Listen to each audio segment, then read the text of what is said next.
Thank you. Every evening, we're taking extra time to go deeper into how the pandemic is affecting lives. Tonight, we're talking with a doctor at Stamford Hospital. In the last 2 months, he's taken care of countless COVID-19 patients, fought a battle with the virus himself, and has a newborn son whom he cannot see right now. Dr. Joe Feuerstein, thank you so much for joining us, and thank you for the work that you've been doing. Well, since recovering from COVID, I'm spending 2 days a week in the intensive care unit looking after the COVID patients. And I'm also spending 2 days a week in the emergency department and then doing some telehealth for patients who are online. Let's go back to when you were first diagnosed. How was this virus? How did it affect you physically?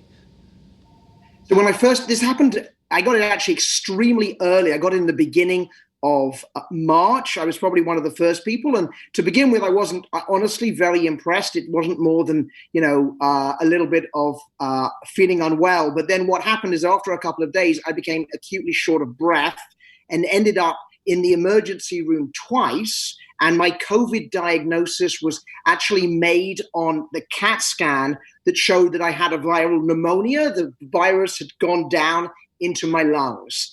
I was okay to go home, and then I slowly recovered. Did it get worse after that at all? The worst was that when I couldn't breathe very well, and so I spent about 24 hours just feeling like I just got off a treadmill and I couldn't catch my breath. It just went on and on. I want to talk a little bit about the personal impact this virus has had on you and your family. You have a new son, and you're not able to be with him, correct? I have we have 5 kids, and the 5th one is 2 months old. Unfortunately, I wasn't able to make the birth because I was caring for patients. And then about a month, I don't know, maybe 2 weeks after he was born, I then contracted the virus, had to move downstairs. So I haven't actually picked him up or held him in about 6 weeks, which is a little difficult, actually, for me and my wife. When do you think you'll be able to hold him? Well, I mean, I'm hoping when this all calms down, when the all clear is there, I'm hoping then I'll embrace him. I'll send you a photo. Well, we'd love to see it. For people who are not on the front lines, what is that exactly like? When someone with COVID-19 comes into the hospital and you're all around them, what is that scene like? So, I mean, firstly, I found as a patient that it's actually quite lonely because no one can come with you. You are by yourself the whole time.